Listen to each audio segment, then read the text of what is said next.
What's going on, guys? Apologies for the video and the more close-up version of my face and poor video. I know that's a raw deal.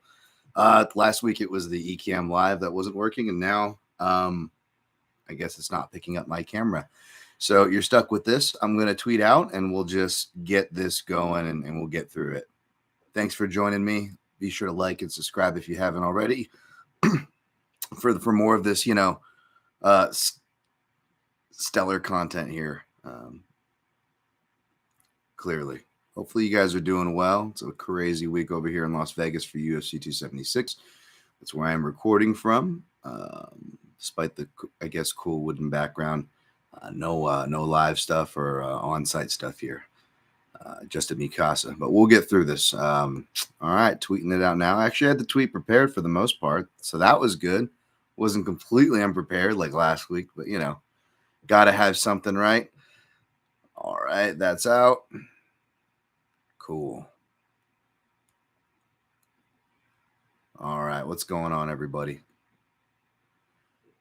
Okay, let's close this.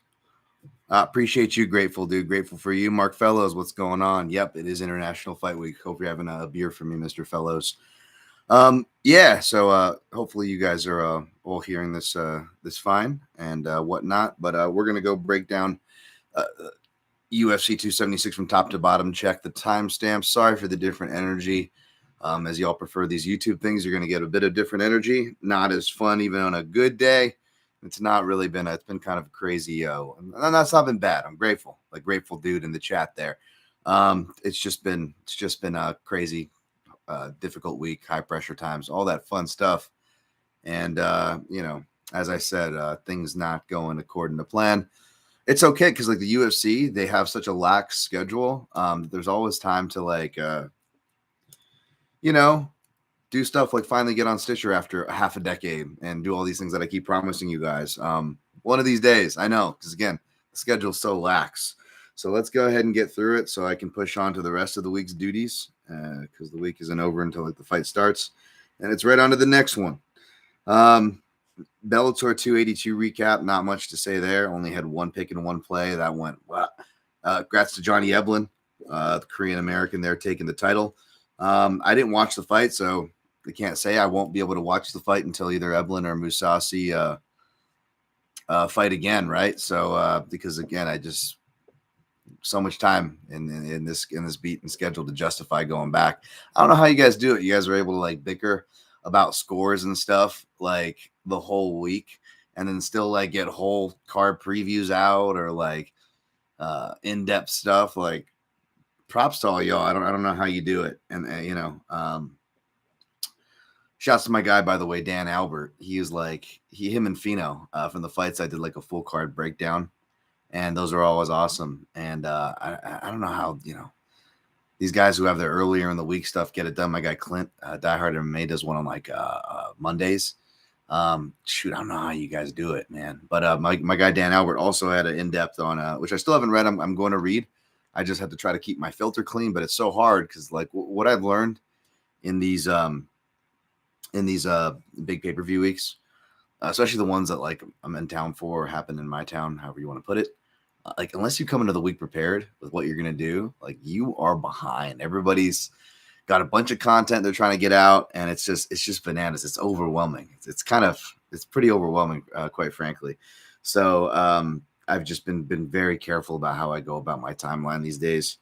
So I still have a lot of catching up on. Forgive me, but as per usual, I will give people shouts because that's how you do things, right? You give people shouts, and that's how. No, yeah, I know most podcasts don't give people shouts, and I spend too much time doing it, but I don't know. I'm crazy like that. Thank you guys. I just want to shout you guys real quick. Those of you who hit the PayPal donation recently, I don't know why you have. I've been on a crazy losing streak, so I definitely don't deserve it. But thank you guys for hitting that link tree over there, or the secure PayPal link at mixedmartialanalyst.com. Hopefully we'll turn it around this week. I don't know how much of a turnaround we're kind of building a bank back, but are we, or am I going to kind of go in and push it to the limit, as my guy Lou Betya says? Shouts to him. we'll see. I'll kind of explain my strategy this week because I got to be careful how I play things. I probably should be in bank building mode. Although my bets are so far kind of small and limited for now, so maybe I don't need to, and I can kind of keep these units that I've laid and the units that I do want to lay. We'll see if I end up laying. So instead of speaking coded, let's blow through. Oh, and last shout to my guy Aaron B, who I made it to do a pre-show with. I should be recording. Shouts to that guy, man. He's like me here. He's like a one-man show. Whether it's his podcast and the TSN MMA show, that new format he's got going, interviews, and a lot of people in the media are like that. I just wanted to give a shout to all the one-man shows like my guy Aaron B. Bronstetter out there, because it's tough, man. I tell you from experience, it is tough to do. And these weeks, man, you gotta hustle hard. So, man, tip of the cap, man. No hate. I probably missed a bunch of shouts, but let's get onto with it. UFC on ESPN was at 38. UFC Vegas 57 recap. I wrote I still suck. Yeah, 4-8 overall. That's awful. It's usually the opposite, and yeah, that's just awful. 0-2 in straight plays, 1-1 in props, and 1-7. I think it's a 7. Hopefully, it's not a 9. 1-7 in round flyers. So, yeah, not great.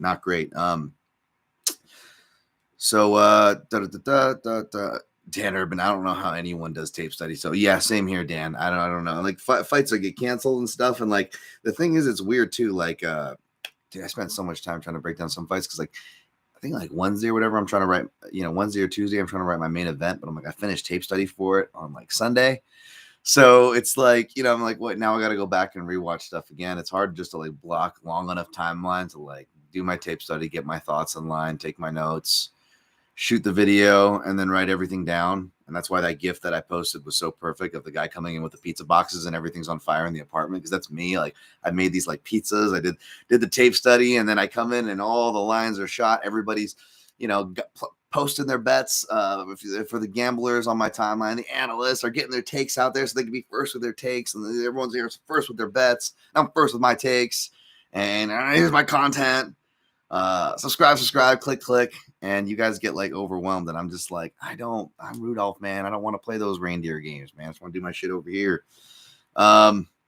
But I feel like I'm asking for like one of those memes where it's like the faces or whatever, and you need like the nerdy dude with like who's bald and he's got the beard and the glasses, and he's saying something like I would say about, I don't know, tape study or doing the work.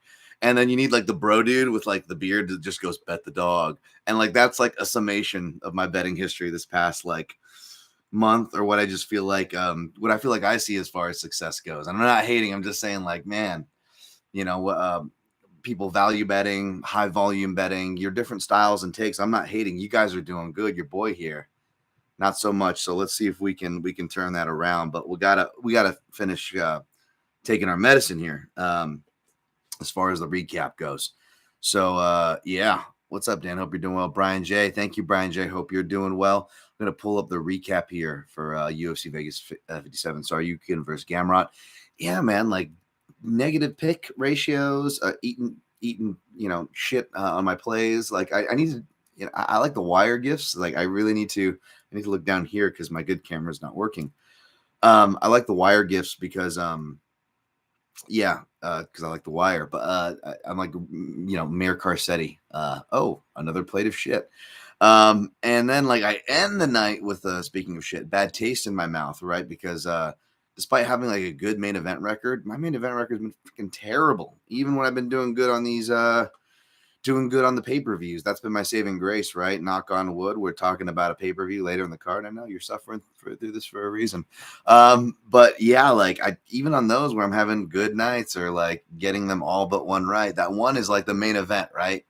Whitaker Adesanya, or even the winning night last one, 275. Old man Teixeira, Glover's Garage. Oh, Glover's Garage. I should have worn my shirt. Damn it. Soon. I got some cool shirts coming in. If this channel keeps going, I'll wear them for you. I keep eating shit on these main events. And Mateusz Gamrot defeated Arman Tsarukyan. I scored it more 49-46 to 48-47 range. Tsarukyan. Shouts to my guy Dan Urban. I know he is. Think he was like the only person on MMA Decisions to score 50-45, and got some undue crap for that, because I feel like you could justify. And I'm not upset about the score. I didn't even bet this fight, folks. I'm commiserating on eating shit on the main event as far as just my analysis goes. But as far as scoring goes, analysis, scoring, betting, all these things are kind of different, but they're tied together here.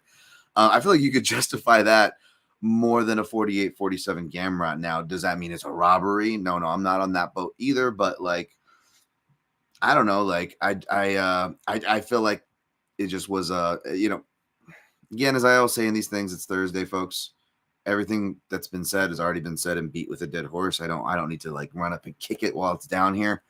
But yeah, like I just felt like it was kind of a disservice when you finally start getting, through the efforts of annoying people like myself, or you got the Sean Sheehan's leading the charge of the media, couchside judges, and then you finally get the UFC, the all-powerful UFC broadcast, right? They what they say depicts a lot of perception, something that I constantly acknowledge, and I don't know if people do as much, because it's real, it's out there, it's not tinfoil hat. It's just nature. It doesn't mean they're bad or they're this or that. But when they say things good or when they say things bad, it is amplified. They are on the broadcast. They are the voice of the broadcast. So to finally get them to go to a workshop seminar, and I know they weren't perfect. Who does ever turn into a perfect broadcast, right? No one would.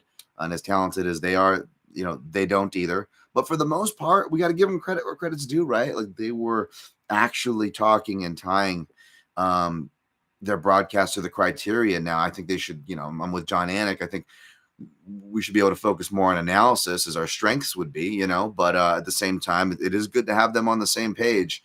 So it was just kind of ironic, like all this effort being made for this one night where you arguably have the highest percentage that we've ever had since this criteria has been, placed 2017, right?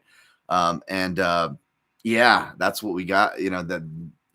That's what we got. Now, I will say it wasn't takedowns, control, and one crank attempt versus damaging strikes. It wasn't that black and white.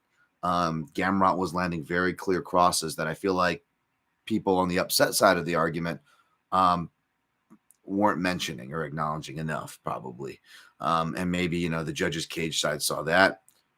Shouts to Sean Sheehan, who gave me some shots on the body work, which I appreciate, of course, but he wasn't being tongue in cheek about it. He was giving some good notes on it that I actually agreed on, saying that even though it is still fair to look at the points that I made, that I kind of quote tweeted there and had pinned the earlier part of the week, as far as me saying from last episode, right? Anytime we have a controversial decision, look at the fighter you think should have won.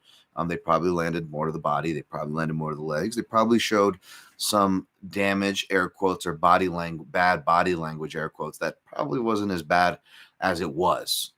Those are often the common culprits, right? When it comes to these decisions. And but aside from that, you look at it, and all three judges were consistent with one another, to their credit, and all three of them gave Tsarukyan the early 3 rounds, which, like Emmett, even though we have the questionable round 4s, right, in both those fights, but like Emmett, again, I got to keep that same energy, right? They went to the body mainly earlier in the fight. So if any of those judges are giving him the early rounds, I got to assume they're crediting my beloved body work. So I got to give him, some slack there. As far as the knockdown, again, I didn't go rewatch it. I still feel like you could have justified the round for Tsarukyan aside from it. But the reason why I'm not, waving the flag as far as going, look at the knockdown, 1 replays are always really decisive, folks, as far as impact, whether we're trying to judge how hard an impact is or how illegal it is. Like, look at Emmett Stevens, that whole replay gate, right? You watch that live compared to how they show it in the replay. And you're getting different angles too. So you're having to judge and kind of do a little bit of consistency, testing. It makes it really difficult. So I'd be wary of that. And B, I'm somebody who's constantly talking about, whether it's an actual shot to the head or a shot to the shoulder. When a fighter's on one leg, we often overvalue that, whether we're doing stats, judges scoring or are interpreted what they're scoring or what we are in fact scoring. Arguably, those can be more often than not overly weighed. So, again, if I'm lest me not be hypocritical, I have to bring that up, right? So that's why I don't side on the side of robbery, even though I scored it more 49-46 to 48-47 range. Sarukian. Okay. The Chef Cat Rachmanov defeated Neil Magny. I was so broken, I was just like Edward Norton from the shower scene in American History X at this point. Like, this was like the equivalent to the teacher coming in and talking to me after I've been stitched up. Like, I don't want to, I'm just, yeah, there's a way out. Sure. Okay. Please, just, I'm in pain. That was me at this point of the card. So I actually like ended like my last two bets were winning bets, and it didn't make a difference. I was just, your boy here was taking off. But I will say, shouts to Laura Senko. I saw her in one of her previews. I didn't go watch her preview, although I did sub to her channel. But I saw in her preview, she was like, I'm like, okay, I'm not the only person who like, does the visual thing. But to my credit, I did the whole visual breakdown of the arm-in guillotine, right? And broke down the dynamic of it's going to go to the floor, and you're going to have the half guard dynamic that Magny plays versus the threats, Rachmanov. And Rachmanov was playing all the threats perfectly, threatening with the Darce, threatening with the guillotine, thudding shots, tapping them, annoying them, trying to get them to move into those counters. Magny is pretty savvy from that. Again, like I said, he's been studying it since he's been doing the Damian Maia seminars. Since Damian Maia did it to him, then it became his number one get-up choice. And we saw that dynamic play out, and Shavkat passed the test. You could see him waiting for the clock at the end because Magny was crafty and surviving, even though Shavkat was dominating all the positions. And sure enough, he led him up into the arm in. And too bad I wasn't excited at this point of the night and could not get excited. But yes, if you had a live camera on me, I did call it from home and go, okay, he's got it. And we didn't waste our energy, like I said, on the breakdown because we followed the rule of thumb, didn't we? All right, see, you even learn something from this nerd every once in a while. Josh Parisian defeated Alan Badeau. Badeau, a deer. I forget the song I said on Aaron's Bronster's pre-show or that. No, it was on this show. I forget what I sung, but yeah, I'm not going to attempt it again. But there was a way for Josh Parisian, and happy for him. I got to ask my guy Brad where he stands in the T-shirt and the pole division rankings. I mean, he is a perennial contender, if you ask me. You know me, I'm a big fan of the everyman. Josh Parisian seems like a really good dude. All jokes aside, super happy to be wrong about that one.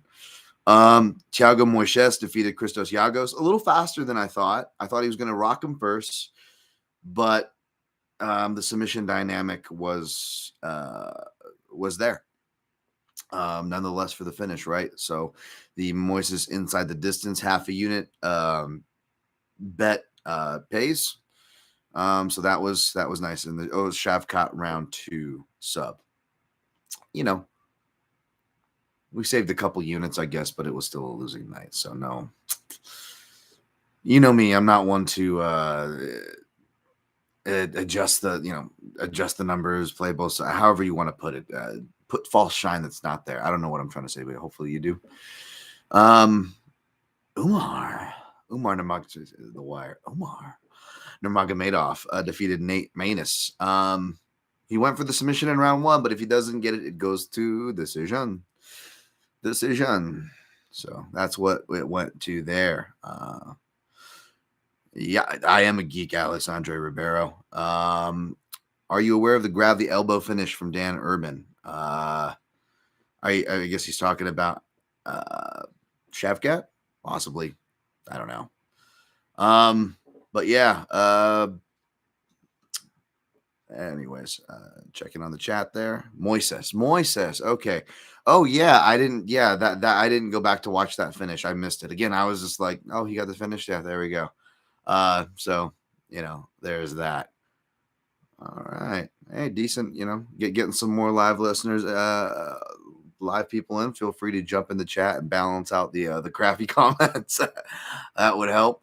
Although I always love people that come in and say negative stuff, and they're just like helping my views and my watch hours and helping me get closer to get paid. So, and helping engagement, man, they're helping me like multiple ways. So that's fine. But I just want to hear from the friendlies as well. All right, next fight we got Chris Curtis defeated Rodolfo Vieira. Yeah, man. Chris Curtis, he beautiful bodywork seminar. I think Miguel Class, follow and shout out to at Miguel Class on Twitter. I think that's his handle. Did a sweet bodywork montage. I'm a big fan of the Southpaw bodywork. Chris Curtis. Yeah, and props to Adolfo Vieira for surviving. I was a little nervous that I know the commentary was doing the thing where it's natural. You got to give credit to both sides, and then sometimes you naturally, especially when you're in media, you naturally are overly making a case. You're overly being polite. I've done plenty of versions of this. We all kind of, do to some degree, or at least have to cross that bridge. So I try not to condemn them, but I was just, it was hurting my heart to see all the beautiful body work and them to say the striking was close and when a lot of the stuff wasn't really landing. Chris Curtis, does a lot of shoulder roll stuff too. Granted, he rolls with the punches. Thankfully, the judges didn't think the same way. Although, the finish would have been nice. Wasn't for lack of trying. I know my guy Eric Nixick was in the corner. It was beautiful. I love that. You see people baby a losing fighter and it's not helping them. Eric was staying disciplined with a winning fighter, like, the complete opposite energy with a different result, but yet appropriate, and yeah, man, good on them. Missed the round props there, but what can you say? Carlos Ulberg defeated Tafon Chukwi. Didn't watch this. I guess I'm glad that I got bet out of Chukwi range. Because when I saw him at plus money, I was like, oh. But yeah, it was good. I got bet, stayed away from that. Stayed away from Shailan Nordembeke versus TJ Brown. Didn't watch much of it. Sorry about that, folks. I watched this because I had a bet on it. Sergey Morozov versus Halian Paiva. Paiva kind of let it go by letting off the volume, though I will argue it was closer than commentary was leading on. Morozov, I honestly didn't see too much success after the first minute. If anybody was consistently jabbing to the body or head, it was Paiva, but not consistently enough. And he took like a whole minute off in that last round. So you can't be mad at the score. I'm just one of those people that would argue it was closer. And then if you go to MMA decisions, you're not going to see a single scorecard for Paiva. But you got to keep in mind, pretty much none of the people that submit scorecards and MMA decisions are ever live in the arena. If they are, they're usually, or at least they should be, covering scores for their own outlets. So all the MMA decision scores are subject to broadcast. And I know not everybody listens to broadcast. Some people listen to Spanish, some people listen to none at all. But like I said, very few people are good or at least show that they acknowledge broadcast biases. So again, I would that's going to fall in the history books as a just a clear win, but it sucks for Paiva. He's got some gifts here, but he's had some shortcomings there, and I just feel for the guy. Seems to be doing good now, but I'm pretty sure he lost a girlfriend in a motorcycle accident or some shit, like some brutal story coming into the UFC. I hope they keep him around. Regardless, Cody Durden defeated JP Bays. Glad I stayed away from this one. I think I picked Bays, but I wasn't confident. Didn't research that fight. To ended up taking a shot on Kelleher, and boy, was I wrong. Just Bautista looked the best ever, right? Did he not? And that tends to happen when I bet against people. So, it shouts to Bautista and page note the improvements as far as wrestling goes from the MMA. From the MMA lab people. Vanessa Demopoulos defeated Jinyu Fry. Heard some issues with the scorecard. Most of the scores that I saw on my timeline were Fry, but I didn't watch it, nor did I bet it, so I can't say, nor would I really say. So that is the recap for that card. How did we do on time? 24-25. Cool. Hopefully we can be decent on time so I can get some sleep and hit my strength and conditioning. I did not. I missed striking today, and I'm pretty bummed about that. But thankfully, they're giving us a deal on the training program we're doing, and I'm going to start training with the the Gen Pop, and then hopefully more people my level see where your boy stands, and get some extra workouts in the weekend. Maybe might get a workout before this card starts on Saturday. Go do some striking and some jiu-jitsu. We'll see. We'll see. All right, before we get there, let's see the hey, what's up, Drew? Dan the man, glad to see you getting ready for the weekend. Yeah, let's get back on a roll. You said it, buddy. Ricky Omang had a huge bet on Olberg after the line move late in his favor. On tape, just so much faster. Good on you if you got an advantage of the line movement. Always nice to be on the right side of that, right? We'll see if I am. Sometimes it breaks in our favor, which we'll talk about this week, right? We'll talk about in a second. And then broadcast bias and judging is real. The judges giveth and the judges taketh away. That's right. Sometimes we got to rob the judges, which we'll get to here. All right. So we got UFC 276 Adesanya versus Cannonier. Man, this is going to be a good one. I'm going to pull up some odds here. We got Adesanya minus 450, Cannonier plus 360. Spread doesn't surprise me, both between Adesanya's height because it's deserved height and his skill because his skill is really good and it's what gives him his deserved height. Does that mean he's unbeatable? No, of course not. He's been beat before. Obviously, he can be beat again. He could be beat this Saturday. However, I'm not quite counting on it.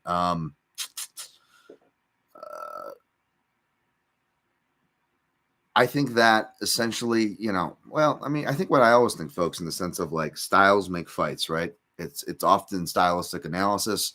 There are certain things, trends or whatnot, but I always be careful with trends or models or any of those things in MMA. It's a volatile sport, whether we're talking about judging, gambling. I think we all have the habit, and it's fine. It's like ideally things should be easier, not harder. I definitely in my life need to make things easier, not harder. But we do have a bad habit of trying to be a bit too reductive with things, right? And in one of the most intricate and volatile things like mixed martial arts combat, can't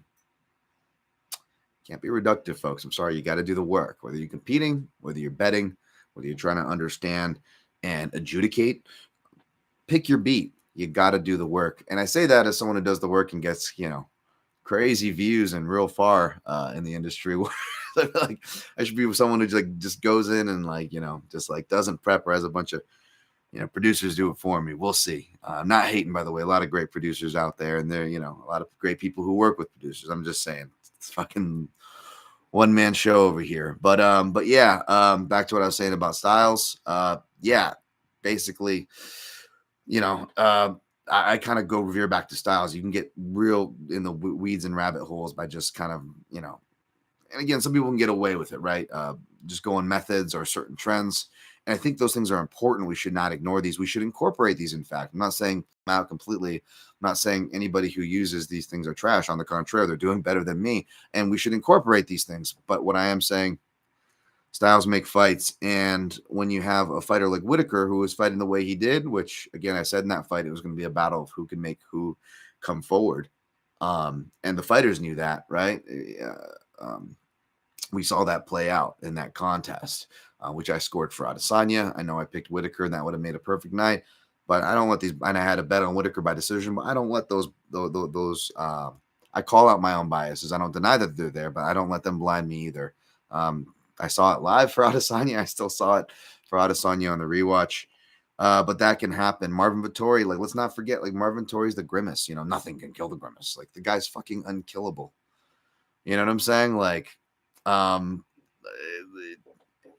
Cannonier can be hurt. And who has Cannonier been hurt by? Sean Jordan, southpaw could counter. That's what we got stopped by. Heavyweight, light heavyweight. Let's go down there.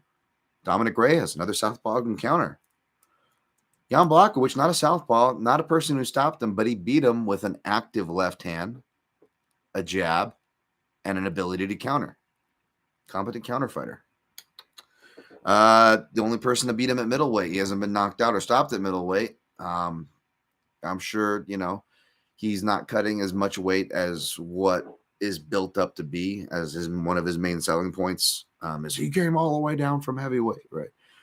Especially as far as surface level analysis, you're just going to see that thrown out there and assume, the guy cuts a lot of weight. No, I don't think he's compromising himself, but at the same time, I don't think that means he can't be stopped either. I just think that probably the more basic reductive answer that, middleweights, although some of them can be heavyweights who cut weight, just generally not as big as heavyweights, generally not as big as light heavyweights, etc. Right? But the one guy who beat him at middleweight, Robert Whitaker, not a southpaw, but again, jabber, competent left hand, competent counter fighter. Those are the themes. Left hands, southpaws. Can you fight from southpaw? Can you counter? You go with the left hand. Can you throw some straight shots and jabs out there? I feel like you can arguably check all those boxes for Israel Adesanya. And then to hear him so confident as far as wanting to get a finish. It's funny. He would hate anybody comparing him to Anderson Silva. And then now he's been comparing himself to Anderson Silva. He's like, this is going to be like Anderson Silva versus Forrest Griffin. It's like, all right. So yeah, I don't know about that. I actually, and it worries me because shout out to my guy Dan Stupp. Dude, he's been on a fucking tear this year. Go follow him and the Action Network. I think they got a really good tracking app as well. Go check them out. But my guy Dan's been killing it, dude. He's been, oh my goodness, everything I'm like, Dan, give me some of that juju over here, buddy. Because I've had the opposite, so that kind of worries me because he was on my buddy Aaron Bronstedter's show, and they're both thinking Adesanya by decision. And if you look at the lines, that's what everybody seems to be thinking. / you can't decide if it's going to be decision or a stoppage, and the bookie is making you choose. And I'm seeing again a lot of people going for a decision, so that makes me worried, especially me not being hot and the people who are hot, dude, are favoring decision. But oh man, this is the most confident read on the card. This is a pretty confident read for me, and I worry about that. So, but I put my money where my mouth is, and so far, just a unit on Adesanya inside the distance at plus 130. And I like the under, even at minus 115 as it's gotten up to. I missed the boat at minus 105 and minus 110. But here's where I'm deciding how I'm going to play it, folks. There's a couple of plays I'm on the fence about that I'm going to give you guys here.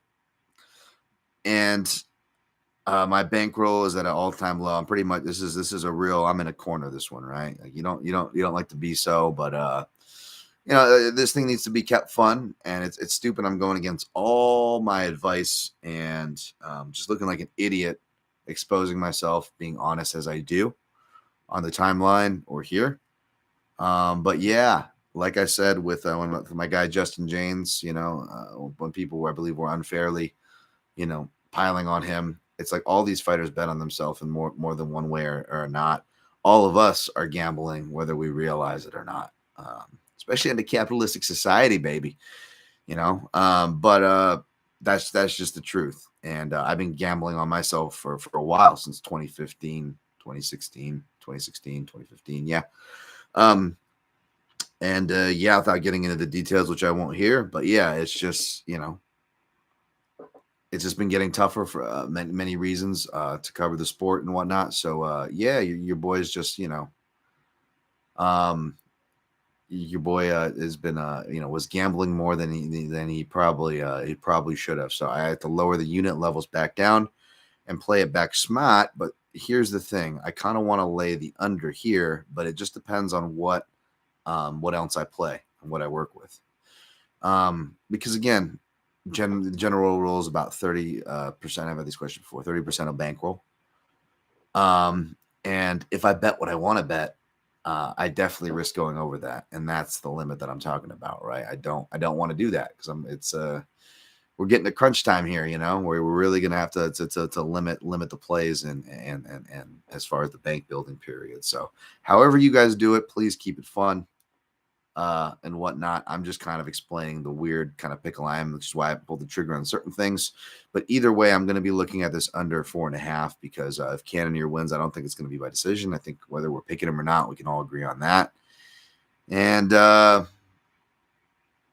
yeah, we'll see. And if this eats crap, it's probably the biggest play no matter what on the card. If this eats crap, I'll still be doing previews and all that stuff. Don't worry, I won't be doing this show out of a cardboard box. We're not talking about that drastic, folks. I just I put a ton of pressure on myself too, because again, not to get into the weeds with it or anything, but it's not even so much, the bankroll and the money part and betting on yourself there. But I'm also talking about betting on myself as far as image goes. And even though people don't hire based on your record, believe it or not, because most records, a lot of people that tout are bullshit. You gotta be careful about that stuff, right? But yeah, I'm a desperate free agent right now, and desperately losing. Not good, two good things to have together. So these are also kind of the pressures I speak of as far as betting on yourself and getting a crunch time. So don't get it twisted, but there's just a lot of stuff, and even more that I'm not saying to you guys behind the scenes. So if I seem coded or weary, don't worry. I'm fine. I'm not losing my ass. I'm still working a junkie. We're still doing. We're going to be stepping things up there too, even folks. So don't worry. None of these things, any of these inquiries that I find, folks. But it's definitely crunch time as far as this working side of the business in multiple ways, right? So hopefully we get it. That'll be my biggest play. Will be the under, which I haven't played yet, folks. But it's going to be at least a 2-unit play. I'm either going to play some things early and see how those go and parlay that into the under, which I don't think is going to inflate too much more, knock on wood. Or if I'm worried about it inflating and I don't pull the trigger on anything below, you know what? Let's just take that 2 units. Let's throw it there, and we have our sprinkles below for the night. Fight I'm definitely not playing. Alexander Volkanovski minus 200, Max Holloway plus 170. Yeah, man, this fight was really tough for me to write. I hate writing rematches in general. They're really tough, because you have to actually think. You can't be lazy. You can't just do my formulaic thing that I always do, where I talk about each fighter's game, throw some connecting pieces and some tidbits where it's relevant, of course. Go to the grappling, do the same thing, tie it up with the odds, my opinions, and all the juicy stuff. It's a little different when rematches, much less trilogies. I'm going to sip of water here. Excuse me.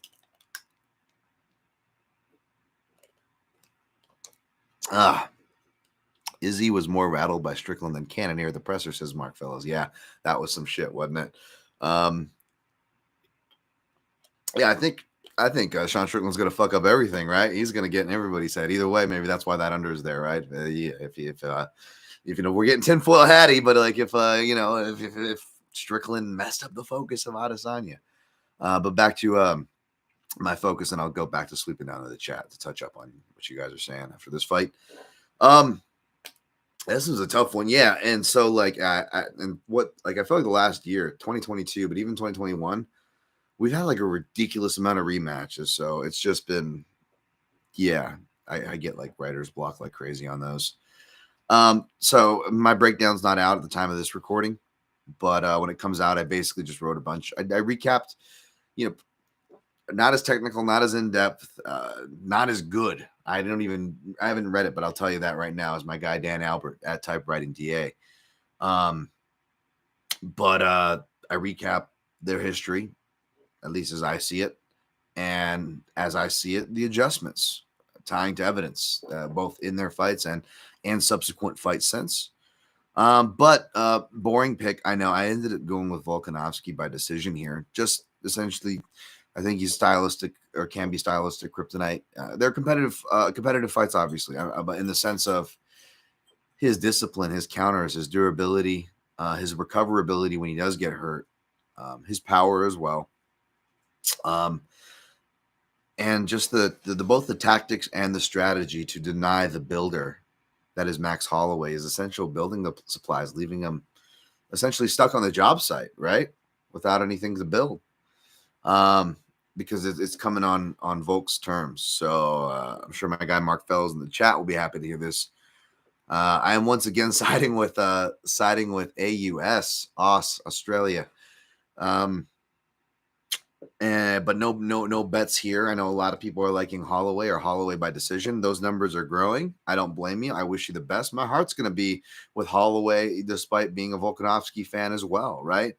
But yeah, my air quotes Hawaiian bias, or whatever you want to say. Like, I admit my biases all the time, but I pick against them all the time too, So we'll see. Maybe I'm doing a bit of that here. Holloway could definitely make some adjustments. The thing to look for from him are front kicks, uppercuts, knees. Knees and elbows in the clinch. That's something he's been adding a lot more, as well as more takedowns that are opportunistic. But I don't think the grapplings or grappling improvements on either side, even Volkanovski's inside trips or whatever. Like, we just see how good their counter grappling is. If they score, it'll be real short and sweet stuff where you just maybe get like a strike or two off the break, which is what both of them at best were able to do to each other. I don't imagine that changes. As far as striking for Volk, he's got to keep using his turning jabs and hooks and hooking off his jabs and pivoting off of them, turning his opponent. Huge keys. And they flow into his more lateral-based offense and staging points for Volkanovski, which is again is key too. I mean, both the lateral movement, the stopping counters, the freezing feints, all those things are just hugely important and hugely effective against a very momentum-based building fighter like Holloway. And for the improvements of Holloway's offense is another thing he's been doing, which I think is going to serve him well, are same side head kicks. We saw again, I'm not sure which preview I said it in, this one or Aaron's, but the right hand head kick on the same side. I suspected that's what Sarukian was talking about when he said he had some kicking things in store, and part of the reason why I picked him was for his kicking advantage. I believe that same adjustment could be here for Holloway. We saw him when he was able to feint and kind of do a throwaway right hand to a left hook high kick. He was able to, and it was also at a point where he kind of already had initiative seized on Volkanovski, was able to draw out his defensive reaction, kind of clips him on top of the head kick. Volkanovski's able to see it and do his intended defense from that point of the fight on, largely. But that was kind of an opening we saw, right, as far as effective moments for Max. And that same side head kick, whether it's from orthodox or southpaw, page note there, I think those will be one of the best bets. I would dare not reduce Volkanovski to the stereotype of a wrestle boxer, but he's a really good boxer, and with his stature and boxing stylings, you're naturally going to be opened up for some kick exposure in there, moving laterally a lot too. So to dissuade that and perhaps even catch some treasure, we might see some same-sided head kicks there from Max Holloway. But again, for his offensive improvements, ultimately defense, there is still some things to be desired from Max there. And defense is where Volkanovski, although, he's been hurt more than Max in their series, or however you want to gauge it, technically, sure. His defense is much more disciplined. And I feel like that's a very fair statement to make too. So I'm going to go with Volk by decision. Whatever you're betting, I'm rooting for you because I'm not betting it. All right. RK99, congratulations on the 1K subs, Daniel. Your work did wonders in helping me understand fights a lot more. Hope your channel keeps growing. You deserve it. Greetings from Argentina. Thank you. Oh, Argentina. Nice. I hate to be the dude the American who always goes to every culture and just immediately talks about their food, but you guys kill it. It's true. I haven't gotten a bin, unfortunately, just through some restaurants and some people. Steve Gregory, love the live breakdown format, Dan. Thank you. I'm glad you guys are enjoying it. Sorry again for the closer and more pixelated view. I'm not sure what's going on with the camera. Just another thing I'm going to have to figure out. And of course, I didn't get ready for early enough to have a test run. So I got surprised on the fly. Steve Gregory, Strickland is American Bisping. You know what? If you're going to talk about like starting off largely hated and then you slowly begrudgingly come around to really liking the guy, I don't know if I'll like Strickland as much as Bisping. I don't know. I've never met neither in person. Maybe I just like, it's one of those things where you like them even more in person. I like Bisping, by the way. But yeah, maybe people come around on Strickland who, I'll have some surprising notes on him too. We'll get there in a second. That's funny though. Matthew Doolin, is he really hard to decision unless you have a massive size advantage? And if you have to point fight Izzy, it seems as though you'll never win. Only at 205 will he fight people with an advantage. The size definitely is a huge deal. You're absolutely right on that. But again, keeping the same energy with what I said before. Styles make fights, and we haven't seen it yet, and maybe no one I can think of off the top of my head. Outside of not even Alex Pereira, because Izzy was doing well and making those adjustments, and then as well as the MMA factor. We'll talk about Alex's game here in a second. Yeah, I mean, it's hard to think of anybody at middleweight, so it's going to be hard to prove that point wrong, Mr. Doolan. Ricky Omang, it's just money. Keep grinding, Dan West, my man, true UK fan, Wesley Colvin. What's going on, buddy? Dylan, Dan, do you? Couple of good weeks and you'll be back on top. Yeah, hope so. Hope so for me and many, man. For me and many. There's certain things I want to do for someone special right now. So that's kind of one of my main goals outside of me. So hopefully good juju all around and we all win, right? That's the goal, right? Dan Urban, you beat the 10-20 at the Chesterfield. And I joined on 79. Yeah, I know. I'm feeling like freaking what's his name? Yeah, Edward Norton from Rounders right now for sure. Yeah, I even got troublesome people that get me into trouble too, man. That's a funny reference, Dan. That's a funny reference. Best free agent in the game. Thanks, Wes. Ricky Omang, tinfoil hat is how you win the big bucks. Phew. I have a real bad luck with that. You know who's really good? He actually busts out a literal tinfoil hat. My guy Clint from Die Hard. Go check out his post weigh-in show. We got Mark Fellows. What the heck? You'll have half a unit on I'll have half a unit on Vogue. Good luck, Mark Fellows. Caesars has the under in the main at -105. DK has it -110. Yeah, the problem is I have to go to the actual Caesars because I live in Vegas, and I can't go to DK because I live in Vegas. Those bastards. Boy, would I love one of those DK sponsorships, though. One day down the road, like, oh my gosh, like I tell you, Dan Tom would just be happy with like just a podcast sponsorship. It's been 7 years. We'll get one, folks. 6 years, but we'll get one. But I don't know if it'll be a DK or not, but that'd be cool. I don't know. I can't play them. I'm in Vegas. It sucks.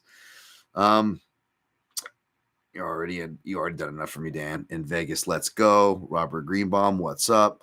All right, let's get down to the next fight now. We were just talking about it, right? Alex Pereira -105.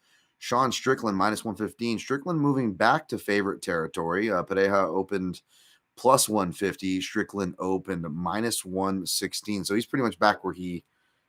Well, no, he didn't. Sean Strickland -175. I'm sorry. Yeah.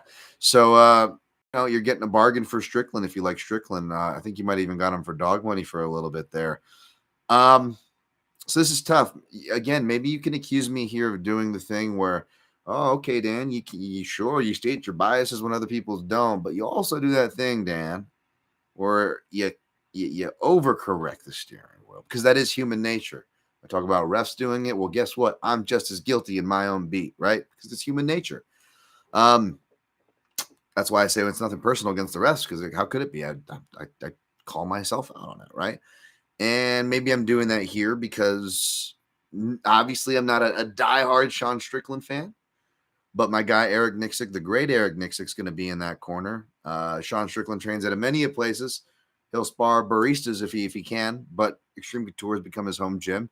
Him and my guy Eric have kind of, met a mutual understanding. Eric's, it's like taking in that misunderstood foster child. And, if anybody's been a misunderstood, actually one of the few people in my family that wasn't adopted, so it feels wrong to take that credit. But you get what I'm saying. Abandonment issues, nonetheless. If I see a little bit of me in there, not the gun toting and the let's go Brandon stuff, right? But I see, I'm listening to Sean Strickland talk, and who does this sound like, guys? I might have said it this show. What sponsorships? Talking like this? What am I? Who's gonna want to sponsor that? And then Sean Strickland was like, then he's like, and then I stop and I think about it and I go, yeah, I do say some shit. Kind of makes sense that I don't have sponsors. I'm like, yeah, this guy sounds familiar. Who? And then I look in the mirror. It's me, Shmee. It's me. So obviously it's not me, clearly. But I'm just saying, I can't fully hate on the guy, right? I mean, I get a little bit of that. I get that, maybe he's a misunderstood kid in there, I hope he extends his support to the LGBTQ and just gay folk, to use a more improper term alike than besides just bi women. Obviously, hopefully, you guys know that this is an allied place as far as that goes. It's a lot of hate for trans, gay, anything under the LGBTQ umbrella. This is a safe place, folks. None of that shit here. But yeah, I don't know. Okay, I think I ran out of cards. I'm trying to figure out as far as like trying to like connect the bridge here with Sean Strickland. But either way, despite that, I'm going to pick against him here. I'll be happy for my guy Eric Nixick if Strickland wins, and maybe this will be a win for the veteran over the hype guy, I guess you could say. But honestly, maybe I'm overcorrecting the steering wheel. But like, jeez, get the porn ads, baby. There we go.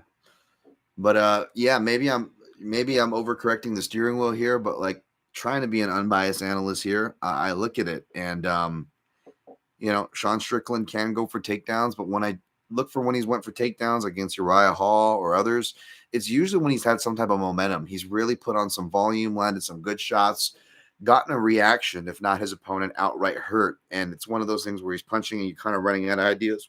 Excuse me, you just go for the takedown.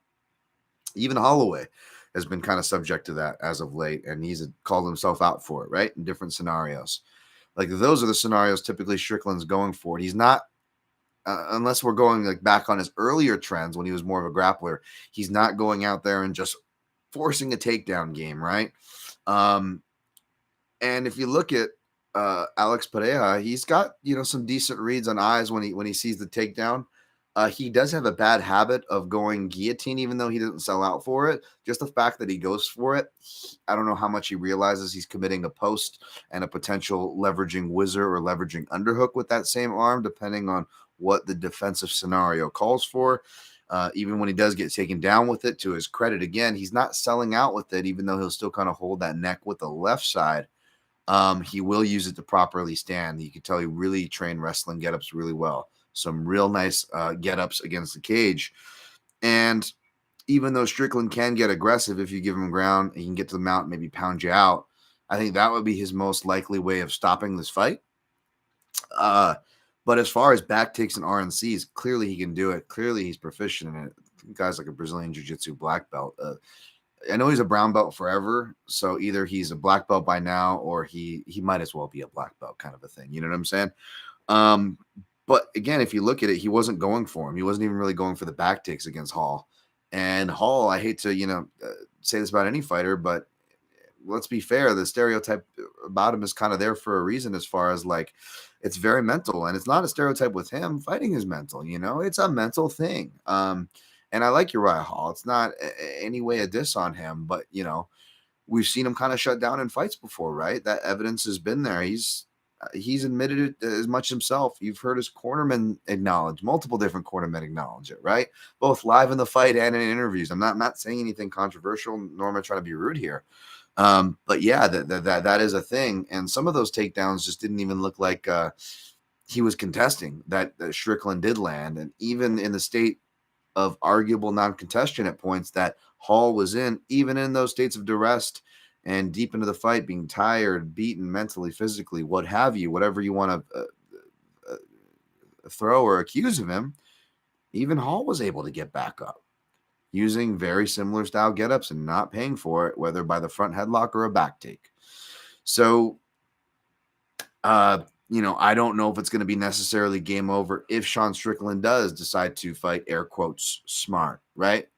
And he will be going for strikes, so he will be scoring. So as far as, but I do think that Pereira can still win a decision via the more impactful and damaging strikes. Clearly, he is the more impactful striker. But my official pick as an analyst, I can't help but see, and I'll be happy to be wrong here. Again, I hate picking against my own team, but again, even though I state pick as an analyst, I can't help but see, and I'll be happy to be wrong. That doesn't mean I pick for them every time and bet for them every time, folks. So, keep that in mind. Hopefully this isn't me just proving that here and overcorrecting, but I see Pereira getting a knockout by the second round.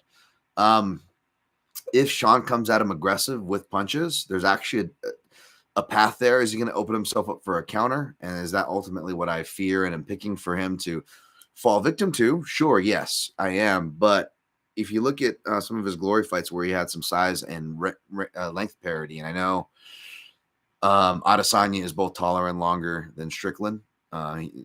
Alex is going to have both a height and reach advantage on Strickland, but Strickland is still long enough. I think 76 to 80 off the top of my head, 6'1", no 6'4" off the top of my head. And I forget which guy he fought from Big Mike's gym, Alex Pereira, but that guy comes at him strong with a bunch of pressure and straight punches, and it takes Pereira a minute to kind of get his wear and beat. That's kind of why the Michailidis fight on his debut, why I said bet round 2, and we cashed that round 2 prop on Alex Pereira, because he's going to feel out people like he tends to do and tends to happen, especially if someone has a grappling option. They're probably going to exercise it on the kickboxer in the first round of his UFC fight, right? And sure enough, that happened. And then he had the flying knee, which is a great dissuasive tool, especially with how accurate and how kind of double point setup Alex Pereira sets it up with. But that left hook, that patent left hook, I can't help but not see it. A lot of left-sided strikes tend to hit Strickland. You look at the Ponzinibbio fight that he lost. You look at the KO. Granted, those are both at welterweight, granted. That was spin kick, came from the left side. Yeah, he's got a real unorthodox defense that, you should give credit for.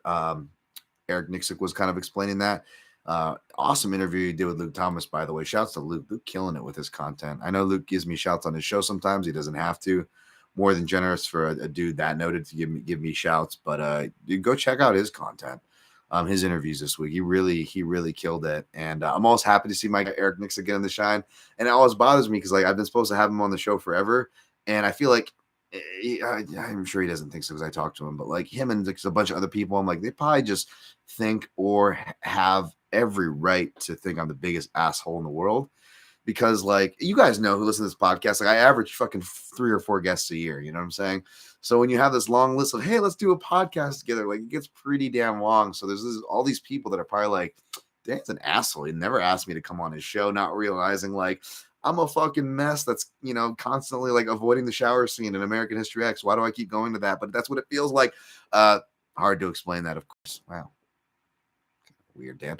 But you got what I'm saying. It's yeah. So yeah, it's one of these days I'm gonna like have everything on time and know what that's like. I'm gonna have a day to be bored. I have time to play video games, have my bets in early, and like maybe I'll even do a get together and be able to like hang out with y'all on these local pay-per-views and stuff, one thing at a time. I know I got to get my shit together first, but needless to say, I will get Eric Nixick on this show. I just probably look like an idiot by now. Like, aren't you supposed to be a shrimp tour guy? And like everybody else interviews. I'm like, I figure everybody's busy too. I have that fucked up self-esteem where I'm like, they're too busy to talk to me. And then in retrospect, that's not the case. They're like, dude, what's Dan waiting for? Does he hate me? So yeah, I probably make a bunch of enemies, just being, a flaky dummy. So yeah, we'll see. But yeah, not the first time I picked against a guy that Eric Nixick's in the corner of. He's a professional about it. I'm a professional. We know how it goes. I'll be very, very fucking happy for him, like I always am. If he comes through, more money for him too, right? So yeah, I'll definitely be happy to be wrong there. But the pick is Pereira, no bet. Sean O'Malley versus Pedro Munoz, as Michael Bisping would say. Oh, I hope we get Bisping on commentary. Do we get some Pedro Munoz action there? That was awful. But yeah, no, man. Again, I don't know. This is just another example of like you got to separate. And I don't think I'm overcorrecting the steering wheel here, but it's another example of you got to separate the biases, right? Sean O'Malley might not be my favorite or your favorite, though I have heard some positive things in the grapevine, folks, about this guy that would surprise you.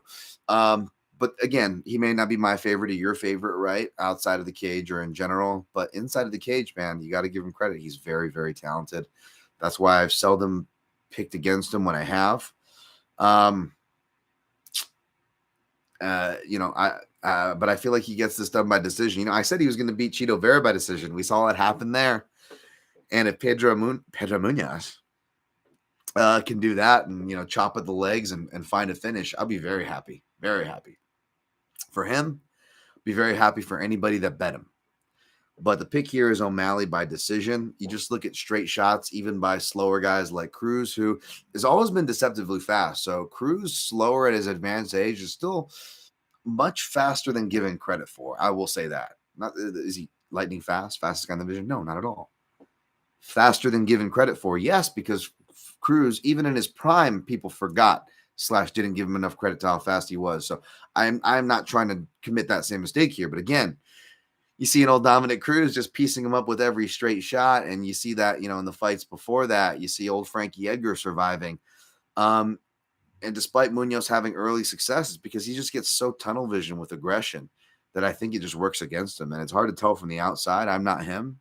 You guys aren't. None of us are. But I were to make a guess as to why he maybe loses spots maybe he shouldn't, despite having the success and showing him and the world that, okay, he can make it work. Where's it going wrong? I think it's just that classic tunnel vision. You look for the knockout and it never comes.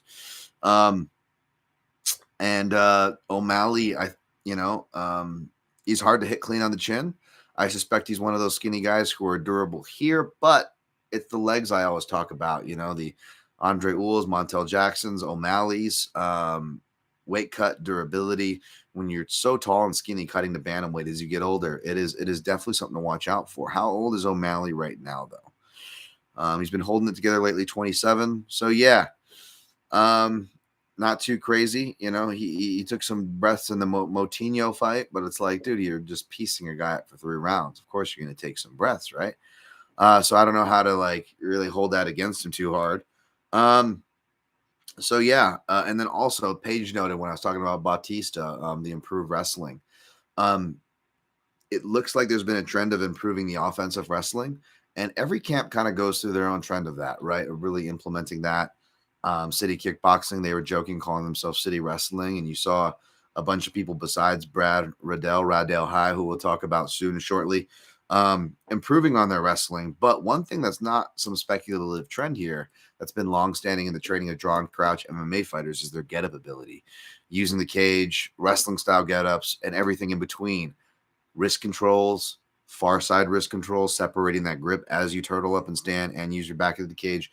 Multiple checkpoints that are kind of symbiotic with the goal of getting up safely. One of the best camps. So you got to wonder how much of that has parlayed over to O'Malley. I know the guy's got a lot of irons in the fire. I don't know how these people, again, I'm just blown away by anybody who can. And it's not like I'm some lazy bum. I'm getting a lot done. I'm even more done now that I'm training in this program, folks. So it's believe me, it's not like I'm a lazy bum. I really am. I really do appreciate anybody, no matter what they do, if they can just multitask a lot of different things. And this guy clearly is. Again, I'll be happy if he loses. I'm not betting this fight. The O'Malley decision line is not high enough. Munoz, you could certainly justify a stab at plus 250 or higher. I'm not hating that there, but I'm just going to stay away from this one, man. The pick is Sean O'Malley by decision. If he's able to finish Munoz as well, would that be the biggest surprise? If Munoz's legendary durability finally goes, perhaps. Again, there was a fight where a bunch of the old dudes lost. Of course, I did bad on that. Surprise, surprise. And then there was a card before that, I believe, that had what was the stat? 4 or 5 people who'd never been finished before. And you can guess it. I tend to bet on those guys. So I did, of course, you guessed it, bad on that card as well.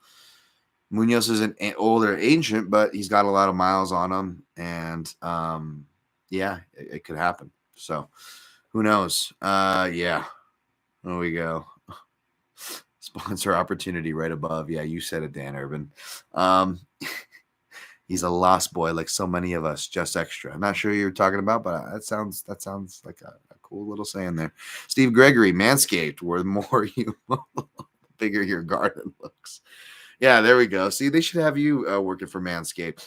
I will say I've been approached by certain affiliate things or approached by certain sponsors, and then they see how much listeners I have, and then they knock me down to an affiliate offer. I'm just not a great salesman, clearly. And a lot of these things, they're on every podcast.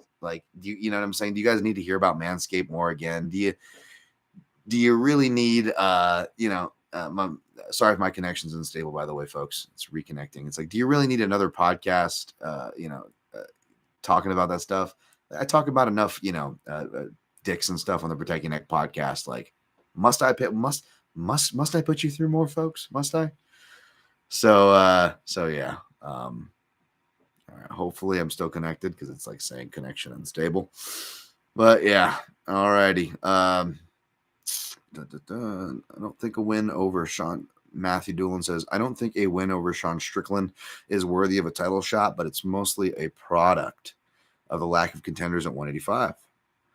Actually, I think Alex Izzy fight could be great given it'll be stand-up. Me too, but man, did that press conference, did that not kind of shift the interest, right?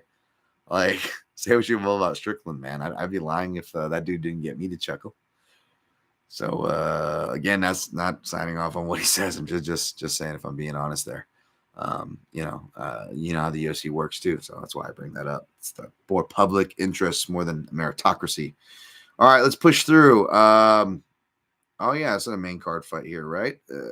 Robbie Lawler minus 120, Brian Bam Bam Barberina plus 100. That's very tempting to me. We'll see. Maybe if I'm up at this point of the card and Bam Bam is still plus money, maybe I take a shot. But this is a fight I want, no matter what side you're on. It's kind of hard to bet. I'd rather just enjoy it. It's this tight anyways, which means it, yes, it's both low points of entry, which means it is bettable by definition, but also, is it really worth the squeeze? Maybe we just enjoy this one, especially if you get to see something sad like Brian Barberina slice up Robbie Lawler with elbows, which is what I'm picking to happen. I know it's awful. I love Robbie Lawler too, folks. Everyone's on Lawler. Everyone's picking Lawler. I get it. I love Lawler. I'm also a big Brian Bam Bam fan, and this is the southpaw stat thing, right? This is the thing. So this is the first one of those things. Lawler 5-4. He's actually got a winning record against UFC level southpaws, and a lot of those losing fights were like to wrestlers, right? Whether we're talking about Covington more relevantly, or like back in the day, like no, actually he beat Frank Trigg. Sorry, but he was getting wrestled by him, so never mind. Maybe that wasn't a southpaw wrestling loss. But context is important as I bring up Robbie Lawler's record here. But the thing is, just because someone has the better record doesn't mean it doesn't mean they're going to win the fight. Could he win the fight? Sure. I think Lawler is the deserved favorite, even though it didn't open that way, right? So people that took Lawler plus money, I don't blame you.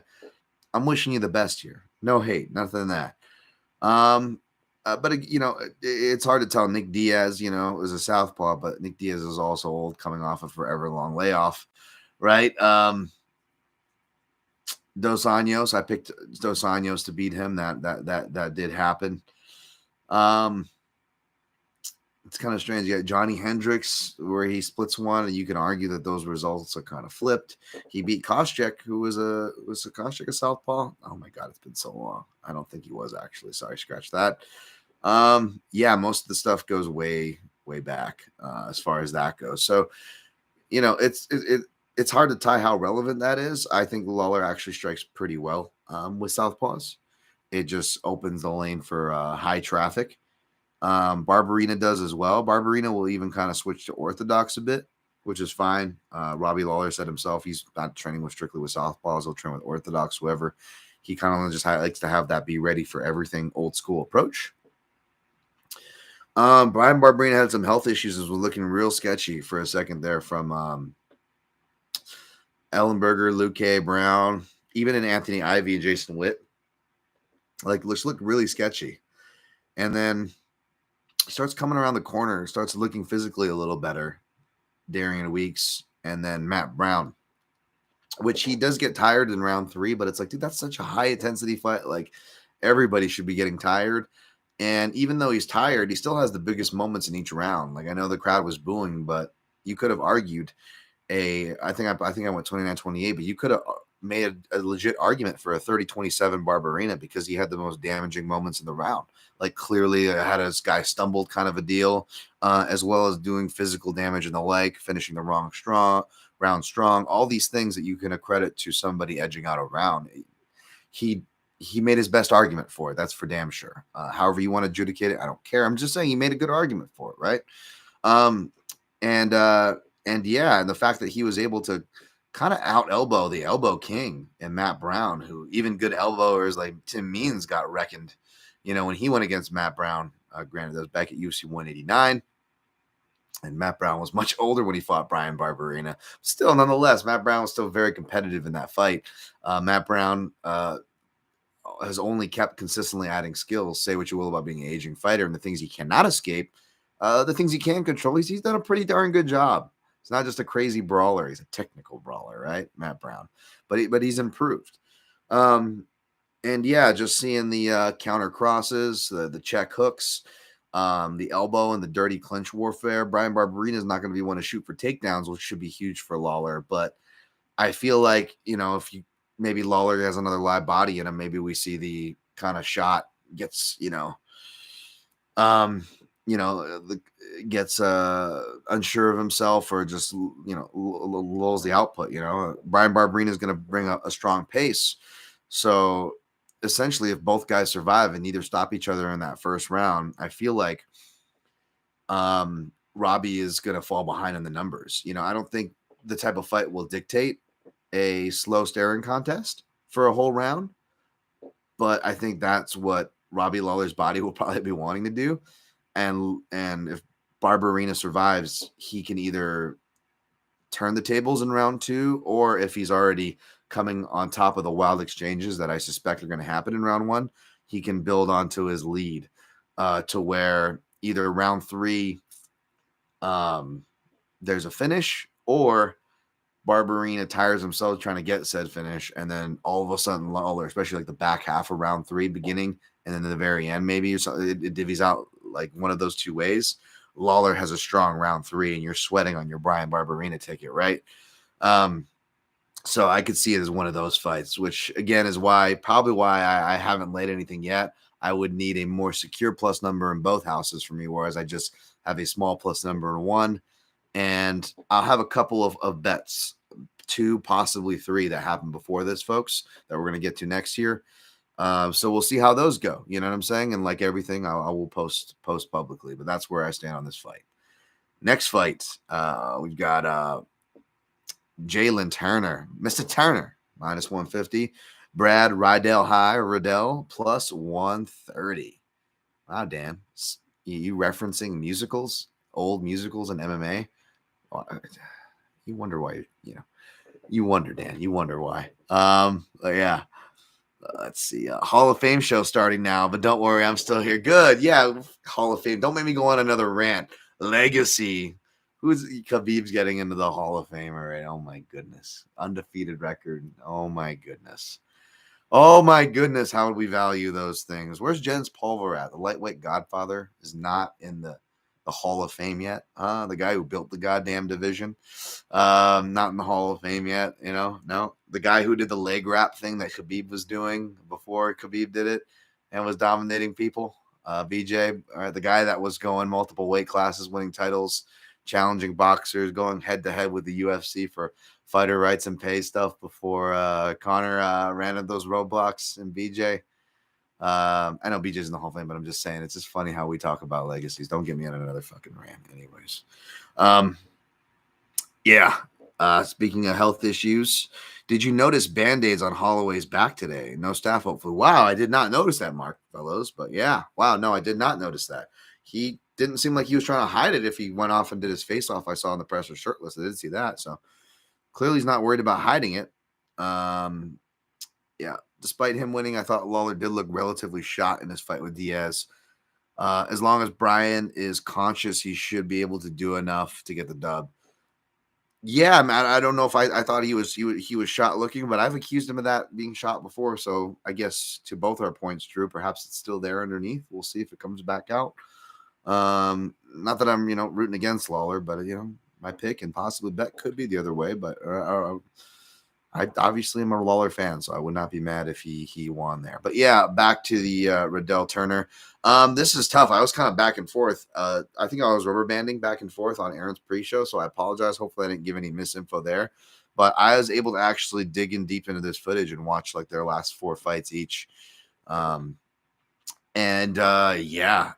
actually ended up coming away with a read.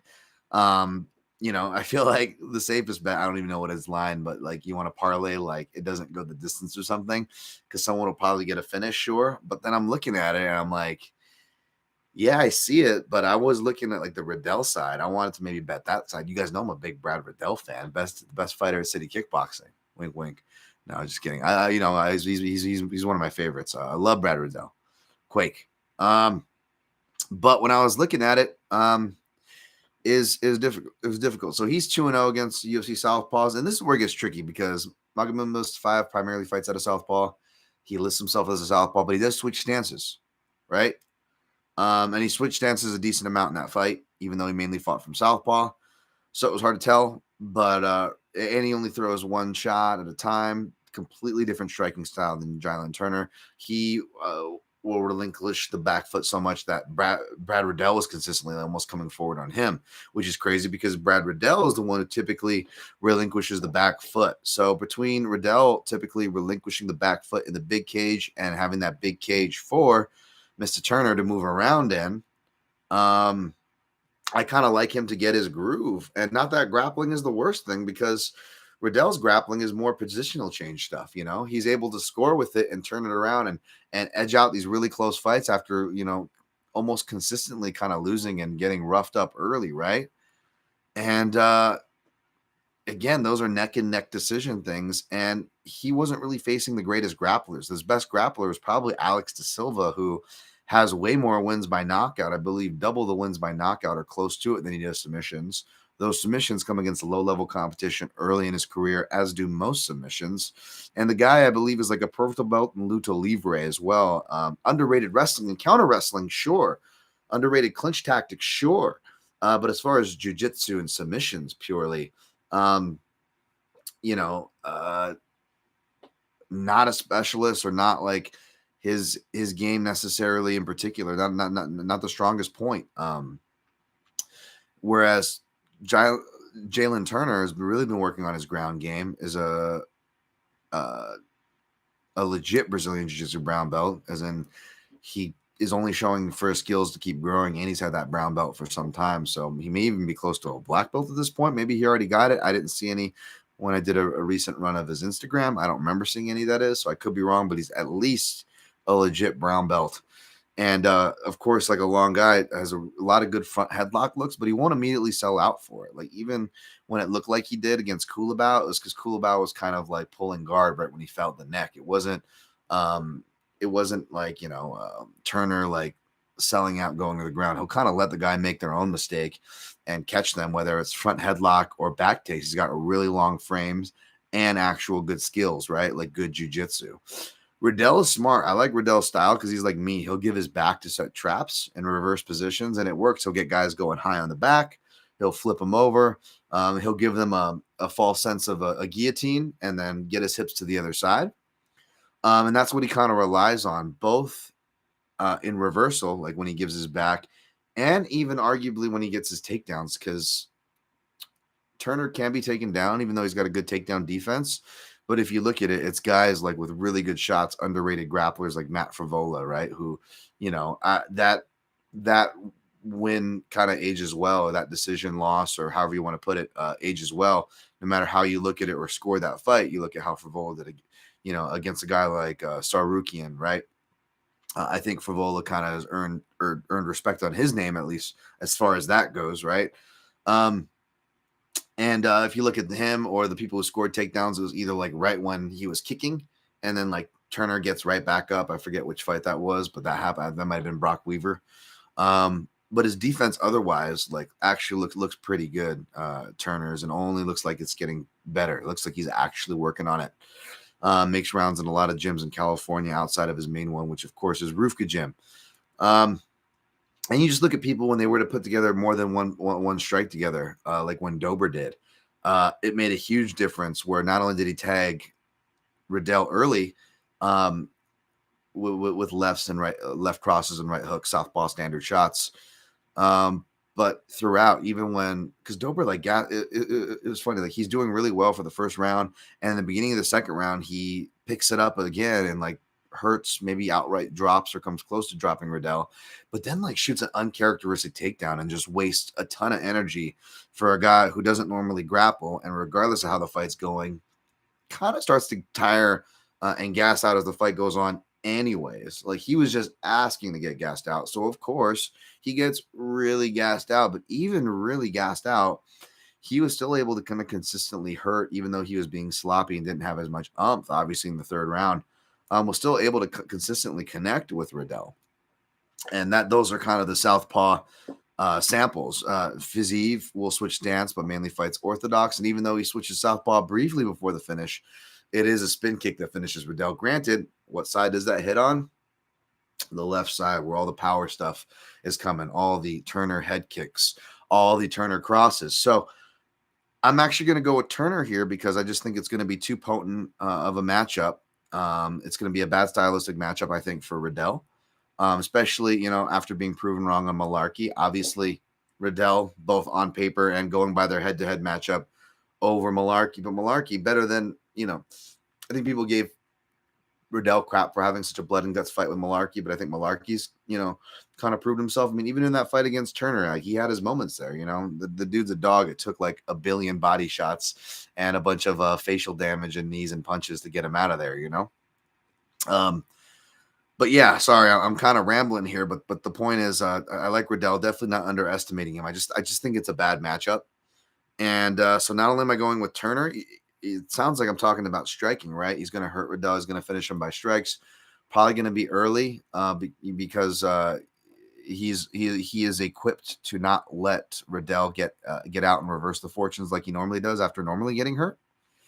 And the reason why I think that is because I think he's got the ground game to secure it. Wrestling is what secures Riddell and keeps him safe. If you look at every time he's gotten hurt, what does he do? He shoots. He gives his neck, right? And again, he lets them and he reverses. He collects himself.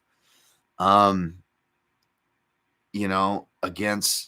may save him, but he could still lose the fight, right? And if it gets to the scorecards, because Turner is the one who had the clear point of the round where he hurt him. But if he doesn't, what he is going to do is he's going to shoot right into some submissions.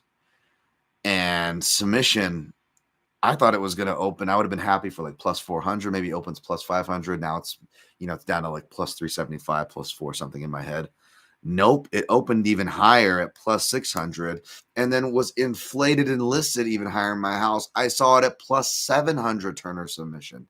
I know I've been in a bad rut, so it's weird for me to be confident on the few calls that I do have for this card, but this is kind of one of them. And even if it's not confident, I hate using the V word of value, but as far as like a value play, like, you'll see what I end up giving you guys by the end of this.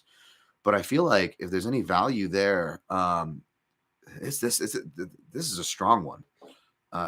Turner by sub. Don't go bet the house on it. I'm only putting a half unit, but like, this is that number. It's justifiable just to do a quarter unit, right?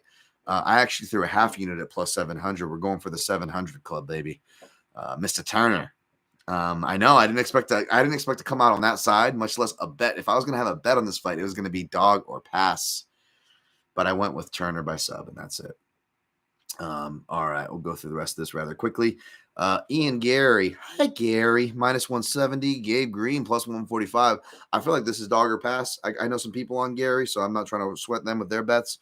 All the best to them. But this is just the feel that I get because Gabe Green is a guy, like my guy Aaron Bronstetter said, who will fight for your money. He just got his eyes adjusted. Ian Gary, again, technically 1-0 against UFC level Southpaws.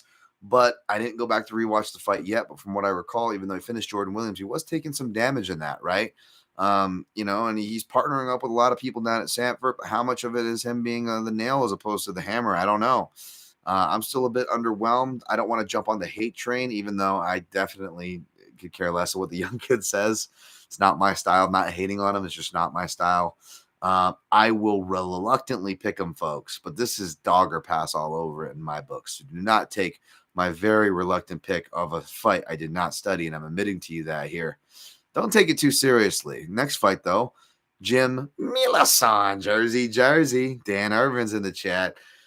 I know we got, I don't know if he's from Bergen County, North Bergen. That's not where Jim Miller's from. Jim Miller is a Jersey farm boy, not from Salem County, I don't believe, but I don't know what county Jim Miller's from, but he's out in the boonies there. I'm sure someone from the Jersey contingent will correct me in the chat.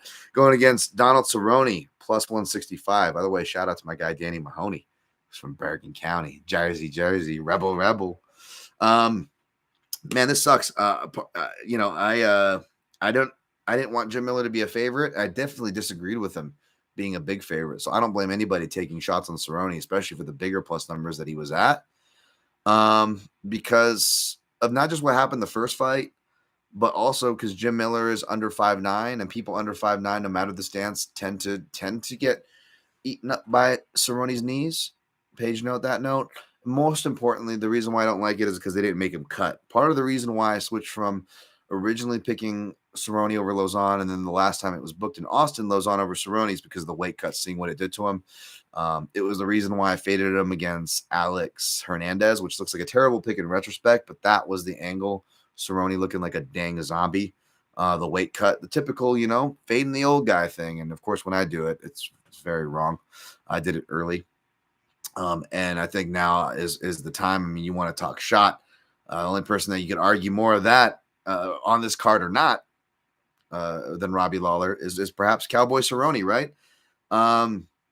But Jim Miller, because of the savage that he is, the same guy who purposely gained weight so he could go up to welterweight to fight and beat Thiago Alves. Of course, Jim fucking Miller is not going to say no. It's Jim fucking Miller. He's the man. He's my favorite lightweight of all time for a reason. One of my favorite fighters of all time for a reason, folks. Jim fucking Miller. So you bet I'm picking Jim Miller here still, because you know what? Hearing Jim Miller, he's not a guy to make excuses. Again, he'll step up to the plate. He'll concede. He'll help his opponent have an advantage, right? This guy ain't making fucking excuses. He's been fighting with Lime before he knew he had it and after he knew he had it. You don't give an F, son. Rebel, Jersey. But, you know, these things were true. He was going through a camp and management change. You know, the camp change was the freshest. And then not even long before that, I remember, because he used to have like shouts, Mike Constantino back in the day, who was a deceptively, I liked him in the corner. One of my earlier favorite cornermen back in the old school MMA Junkie Radio days. They used to have Mike Constantino and Dan Miller and Jimmy Miller on the show. But yeah, Jim Miller was going through changes. Plus, I don't even think he realized he had Lyme then. And then he also had like multiple like foot injuries and stuff. He could barely train. And you know what? You think about it, you're like, that does make sense, because Cerrone, who, page note, I quoted it being 4-10 against UFC level southpaws. The point is he's 500 in the wrong way, minus 500, right? No matter how you cut it, against UFC level lefties, and even short ones were able to beat the fault line, right? RDA did. RDA obviously proved to have a higher ceiling than Jim Miller, right? Granted, but you look at it, yeah, and Jim Miller wasn't the same Jim Miller to what Jim Miller was then. And Jim Miller, again, like Matt Brown, obviously old and a lot of intangibles that are negative that come with that, but they've gotten better. You look at their stand-up style, they've actually been more diverse. Like, fighters will lose weapons. You know, the wrestler that relies on his hands will stop going to his wrestling when he's older, not because he's already fallen in love with his hands in the mid-career, but it's because even if he changed up his mindset, his back and his knees won't allow him to wrestle, you know? So you see guys lose tools generally. Whereas Miller, you know, he's not a lights out wrestler. He never has been, but he's still, his double leg shot is still intact. He still regularly will go for it, and stand up, clinch, and everywhere in between. He's become a better fighter. He's become a better striker. He's getting more clean knockouts for the finishes. And even before he was getting those results, it's not just me talking and hopping on some relevant, convenient trend. As far as the finish goes, no, even look at the fights that he lost, won by decision, won by submission. You see the striking and the impact of it getting better. He knows that Cerrone's not taking shots as well, and even though he wasn't a dick and didn't make him cut to 155 like you should have, Jimmy boy, he knows what he's looking for. And then hearing his interview, I know you can't take interviews with a grain of salt. Like, I was like, oh yeah, that's right. Jim Miller is a finisher. You know, he's going to go for the finish, do or die. So that's the only thing I took from here. I actually ended up playing Jim Miller inside the distance. Bet Online doesn't have anything up yet, but my bookie had plus 105 for KO, either KO, DQ, or submission. All those count. So yeah, I just took a 3/4 unit, 0.75 units on Milasan inside the distance. At a quarter unit there. So we'll see. Excuse me. Andre Muniz, minus 320. Uriah Hall, excuse me, plus 265. I think this is out of range because Muniz is like, it's chalk to bet him by sub at this point. What did he even open at by sub? He probably didn't even. Yep, he opened at minus 110. Of course, you weren't even going to get it at the opener because the secret's out. And I hate to pull that card because multiple people I'm sure have told you about this guy. I'm sure I'm not the only one, but yes, I am probably one of the few who've consistently and explained that this guy's a different level Brazilian Jiu-Jitsu black belt, and he's been cashing for us, whether at stupid plus number money lines that he shouldn't have been against Bartosz Fabinski, or just plus money sub lines against Eric Anders and the like. He's been doing really well for us in this podcast. And for that reason alone, it makes me want to find a way to play him. But with my bankroll, I'm really going to have to spend a lot of money and put a lot more exposure on the board just to play him. And even though watching Uriah Hall versus Sean Strickland made me even more confident in him that he can get the takedowns, even in the big cage. And that I think he can actually finish him because, his finishing is much more persuasive as far as MMA, jiu-jitsu to MMA submissions go than a Shoeface, I dare say, despite Shoeface just jacking himself up going over to the PFL. But yeah, Muniz is my guy. I'm going to get him by sub here. If anything, like the only thing I maybe would play would be round 1 sub because I think he's going to have to get him out of there in round 1. That's when he gets most of his guys out of there. And I know Hall's not an easy guy to sub traditionally, but this is kind of getting toward the end. Hall's getting older. And if you go Muniz bet online round 1 sub plus 250, I don't know. Maybe I would go like, what is that? Maybe I go a half unit on that or something for a 125 comeback. I might do that. Depends where I end up here. We'll see. But that's the only thing that I would consider. Otherwise, I would maybe parlay him with Jessica Rose Clark. I think that's plus 118. She's in the neighborhood of minus 155, minus 150. A neighborhood of minus 300. That's like a plus 115, plus 118. So you can get plus money for a two for there. But again, now you're incorporating not just, okay, well, Uriah Hall has that upset potential. We saw Mirzakhanov, staunch Muniz. There could be a chin thing there. That is Uriah Hall's one path to victory. That is Muniz's one way of losing. However small that window may be closing, it's still fucking there, and it's the most potent one, right? Then you got to add on WMMA losing by armbar, which I could have swore wasn't going to happen. And then now watch, not only is it going to cost me money betting against it by betting Rose Clark in her last fight, but now the fear of getting burnt there is going to keep me away from betting Rose Clark here, and then I'm going to lose money. But again, I don't know if I have much money to fucking go around this card if I'm trying to be responsible. So, do I extend myself or just to add some chalk on there and combine some chalk for a small plus money payout with some decent exposure on my bankroll? I don't know, but if I play Muniz or Rose Clark, that's how I do it. Drykes de Police, South African. He's a farmer. Somebody asked this guy about apartheid and make it real awkward, folks. Oh gosh, yeah, it's real. South Africa. No offense to any South African listeners. I don't need Ernie L showing up with a golf club going, I don't like Tiger and I don't like you. And it's the Asian side. And, I don't know if that's what Ernie L said, but maybe he would say that to me. I don't blame him. I do look like a guy you'd want to hit with a golf club, I'm sure. Drykes do please. Jesus.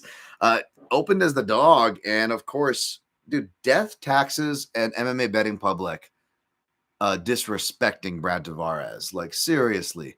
The MMA, I love y'all, and I don't want to be a sore winner, and I root for people more than most, and I try not to be a victory lap guy. But I'll tell you what, I've yet to bet Brad Tavares. I'm going to look to bet him here. He's my pick. Obviously, this I'm going to state my bias for Extreme Couture, Hawaiian bias, Brad Tavares bias, all the above. Love them all. Biased. All right, folks, biased. That being said, even if I'm biased, and even if I don't end up betting, which I'm probably still going to throw a unit on Brad Tavares here, because again, the air quote value argument alone, this is the one good thing about being the late guy is you get to fade the public when you think that they're dead wrong. And in those cases, that generally means you're getting a favorite for a plus money price, which again, value argument alone, I shouldn't even have to explain myself at that point, but I will. But again, even at that point, even if I didn't bet, let's just say, right? And again, all those feathering of the nest and caveats I just laid out. Even if people I like bet Duplessis, I'm sorry. You guys got to forgive me. / everybody who fades Tavares unfairly deserves to have this one rubbed in their face if Brad Tavares beats Duplessis. MMA, gambling, Twitter. I know half y'all hate me, half y'all love me, and I risk making that ratio go further negative. But I'm sorry. The amount of disrespect that you give older fighters, veteran fighters in general alone, obviously, I don't need to explain myself there, but especially this guy who continues to get better, who is still in his early 30s, who just has great reactions from his eyes and exchanges to his reactions for takedowns, his flexibility, his agility, his in transitions, like everything's constantly getting better. But the disrespect this guy gets, like, holy shit. I'm sorry. If Brad Tavares wins, I am probably gonna, be rubbing it in the general U.S. face, whoever fades this man, because just the disrespect that this guy constantly gets on the betting lines, talking points, rankings from the UFC, recognition, just the amount of work, being able to be in the UFC no matter what division, as long as he has, and have a winning record, and the guys you lose to aren't that bad. They kind of age pretty darn well, outside of a Tim Bosch surprise knockout in a fight you're winning, which could happen here and is Duplessis' main path to victory. Sure, Duplessis has done some work at Sanford, but he's still kind of janky, aggressive. He's still not a decision guy. He's going against the decision guy, right? Most of his finishes require being on the ground outside of his last 2 TKO wins with his janky striking. That isn't proven to his credit. Duplessis, South Africa. But the guy is a judoka. His grappling, his martial arts base, the majority of his wins and winning conditions are submissions. But again, I don't know how much of a submission expert he is because he's been submitted by Gareth McClellan. I'm going to have Gareth McClellan and Ernie Els waiting outside for me now. Watch. You get what I'm saying here. You get the point I'm saying here. This could be a classic for sure, changing of the guard, but man, this guy is just not just not proven, and I don't think he has those intangibles like the other people that have gotten past Tavares. Like maybe Tim Bosch is the most passable analog and dynamic and reasonable path to victory for Duplessis, but to be laying the chalk on him, like, and to completely flip the line and then lay the chalk. I'm sorry. Bias admitted, but I know I'm rooting for Tavares and I'm biased, but shoot, I'm also rooting for anybody that fades Tavares because the guy's been fucking disrespected. Top 5 disrespected fighters on the regular by MMA Twitter at the UFC level. Tavares. That's a fact. You don't have to like me. You don't have to like him. You can be on the other side. It's still a fucking fact you can't deny. Let's go, Tavares. Yeah, fuck what's it called? Ernie Els. Macy Barber, speaking of likable people, minus 285. Jessica Evil Eye plus 240. I've gotten a soft spot for Jessica Eye, but Macy Barber, not so much. That being said, I got to be an unbiased analyst, give credit where credit's due. Barber has been finally showing those improvements, right? Let's see. I'm not going to get overexcited and overinflate and overcorrect the steering wheel back and forth, as everybody tends to do in WMMA, but I'll pick Barber here. Probably by decision. Who knows? Who cares? And yeah, I'm taking Rose Clark minus 155 over Storyolenko, but no plays there. All right, let's check the stats, recap, and get the heck out of here. It's been a long show. All right. And we made it. Bad task check. Cerrone decision 500. Wow. Cerrone decision 500. You know what? Yeah, I could, if that's actually the value on Cerrone for sure right there, because it could just be an ugly decision, like where, he doesn't have the output, gusto, and whatnot. Maybe he starts running out of steam late, but Cerrone doesn't pay for it because it's Miller and he's already gassed and you just get a slow thing. Yeah. If Miller doesn't finish him, that's Cerrone by decision. It's probably super live. So best of luck to you. Stating my bias, talk about a guy who fights for your money. Mike C. Amir Ibrahim is a fantastic Muay Thai coach. Oh, yeah. Amir Ibrahim is a fantastic Muay Thai coach. Yeah, that's right. If you sub Jacare, you can sub the world. That's true. That's true, Dan. Calcutta rat shit round 2 or round 3. Calcutta rat shit. Oh, my God. Oh, which fight's that for, Brad? Oh, my goodness. Oh, closed as a favorite to YOLO. Love you, Dan. But the Brad Tavares is disrespected train sale back when he closes. Did he close as a favorite to YOLO? Wow, that was like ages ago, though. That was ages ago. That surprises me, though. Still, nonetheless, ages ago or not, that blows me away. He was favored. Wow. That blows me away. He fought his ass off as hard as he could against YOLO, but he was swimming up. My guy was swimming upstream in that one. Damn, he was favored in that? All right, Steve Gregory, there are only 2 things I can't stand in this world: people who are intolerant of other people's cultures and the Dutch. Steve, always cracking me up, man. Always fucking cracking me up.